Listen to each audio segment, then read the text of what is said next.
Who's that? This is Ben's room, huh? He's into... He's big into penguins. What is that date that's circled? Yeah, I was just going to ask. Is that your birthday? Your son's birthday? It says January, right? Probably says Zach really small. That's my wife's birthday. Ah. Is it? Yeah. Sneaky. First or second? Because the car says Zach on the license plate. Yeah, because Zach was born that year. So I snuck his name in and turned into a ritual. I now try to hide my kids' names in every project I work on. They're in the bone pile in Grim Fandango, but I never could find it. Yeah. I just knew you told me they're in there. And it's also in Full Throttle too. Interesting. But you can't see it. So it's for me, basically.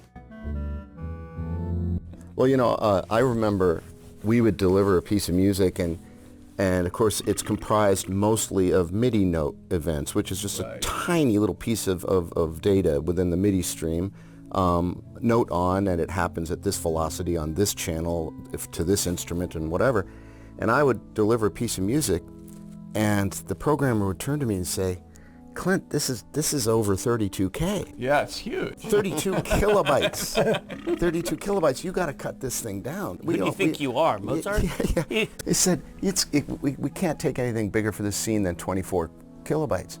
So I'd go back and thin the percussion. I'd sometimes have to cut a whole section of the music out to get it down to 20. Well, sometimes there was pushback, though, too, because we'd say, all right, look, 10%, we get 10%. Remember that? Yeah, I remember the pushback. Yeah. I don't remember these technical discussions about the size of the music files. Oh, yeah. Literally, and I remember specifically 32K was often too big. That's why the iMuse system got called the iMuse system, because it was originally called the sound drivers, and then everybody got all upset because drivers can't occupy the whole floppy disk or whatever it was that the system occupied. I like how this family, through time, just replaces each member with the exact same member. There's one mad scientist, there's one freaky son, and there's one red-haired lady. They all just give birth to someone who looks just like them? Or are they clones? No one owns me. Or do the Eds grow up into Freds? And they switch? And they shrink. Okay. They shrink as they get old. So Peter, one of the characteristics of this art is the exaggeration and the curved lines, like the door is curved. Totally. And when things are really exaggerated and cartoony and they're curved as opposed to normally you would see them straight lines and things. Where did you get that? Do you remember how you developed that? Because that's one of the signatures, I think, of... Yeah, I mean, that's just part of the visual language that I was trying to use, you know, and you're right, that was the goal, was to balance the two. And also, you know, I was trying to simplify, and the inspiration came from Chuck Jones's layout artist, Maurice Noble. So Maurice Noble, you know, if you watched his classic cartoons, designs on, you know, Duck Dodgers and What's Opera Doc, you know, you can kind of see that he totally exaggerated and made those beautiful graphic shapes. So that's what I was trying to do, is incorporate some of that into this game. It makes the environments seem bigger maybe than they would otherwise. They kind of stretch like there's kind of a it stretches up, a fisheye effect almost up towards the ceiling, and it just seems more expansive, draws you in. Oh, good. That was really disturbing when he shot himself, and then the stick goes right through his brain, which would be fatal. Very disturbing. It's true, they would never... But then he's got a depressed sigh afterwards, so you know he's fine, even though he's still suicidal. You notice the nice pink box, you know, the Chinese pink box for that you get in Chinatown. Is that for That's like right almond there. cookies? He's got like a little selection of... How sad can he be? I just thought that was donuts. Well, it's true about that theme, the suicide theme, or cigarettes for another matter. I think we used to have characters sometimes lighten up and stuff. There was no ESRB when we made this. Yeah. I remember when I was trying to figure out and come up with the style, you know, it was back in those days we didn't really have Google internet search stuff. So, you know, all we had were two books that I studied from, and that was a Bugs Bunny book, compilation kind of thing, and Chuck-a-Muck, which was Chuck Jones's bio book. And I remember to do research, we had to use VHS tapes.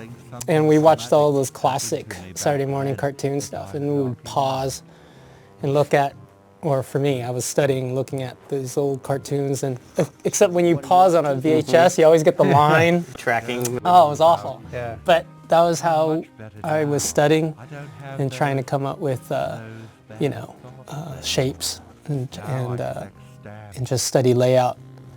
And then, it worked out. Too exciting.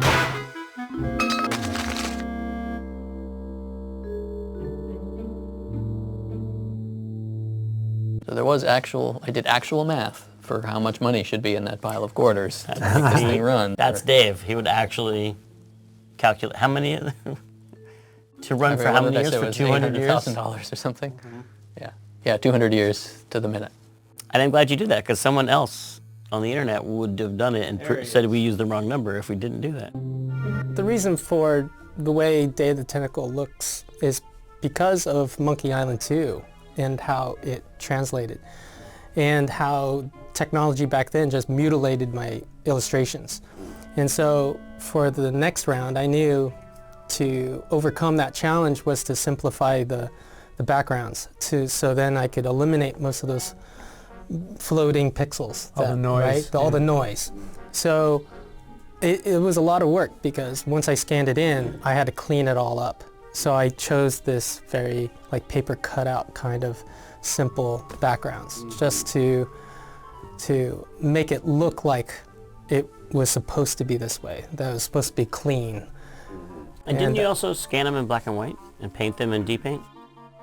I don't think you colorized them before you No, scanned them. I did. These are all markers. Right? These are all markers.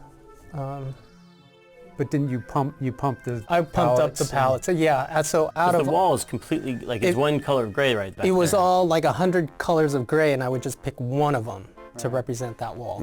Oh, so I always tell I people you cleaned it scanned all them up. in black and white. Nope. That's a big lie. It was all, that's a big lie. Everybody, that's a big lie. So this is all markers, yeah. And I don't want to be And I had to critical, clean it Peter, up. but I have a feeling some of your vanishing points don't line up. Yeah, and that, again, thank you.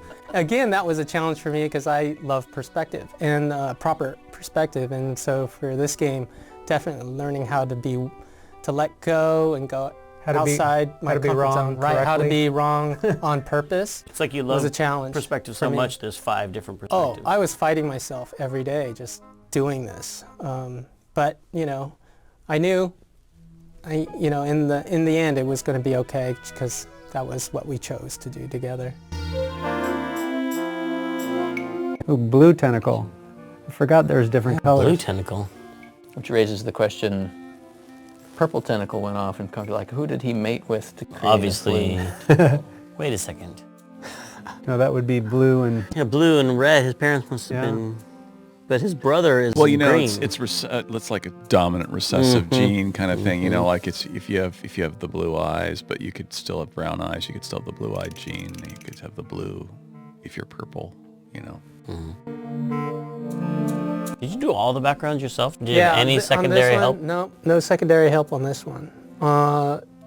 It was challenging, because it was, I remember to accomplish the assignments on time, I remember I had to do the roughs in a day, and then walk it across the parking lot, have you guys check in.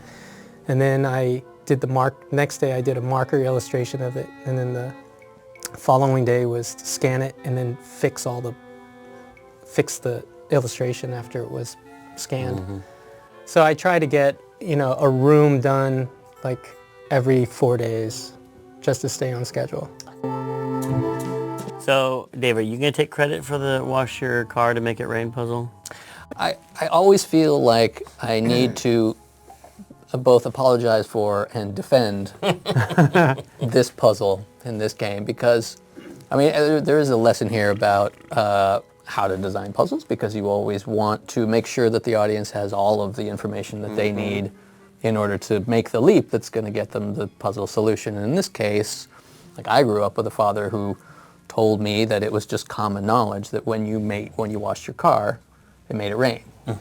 So I just assumed that everybody around the globe would understand that, and that we didn't really have We to all say found that much to be acceptable. about it. I think we are like, yep, A lot of people that'd have be a good puzzle. have had, yeah, a lot of people have come back and complained about that over the years. Well, that was but problematic. when you do try to wash the Cadillac, Right, there's a great hint. There's another Okay. car in What there. does he say? It says "wash me" right on there, and when you try to wash it, he says something like, "I don't want to do that because every time I wash my car, it makes it rain." that I think my judgment is that is absolutely fair. The hint is in there. It's and right if you there. were- if It's you a were big doing old the sign. exploration,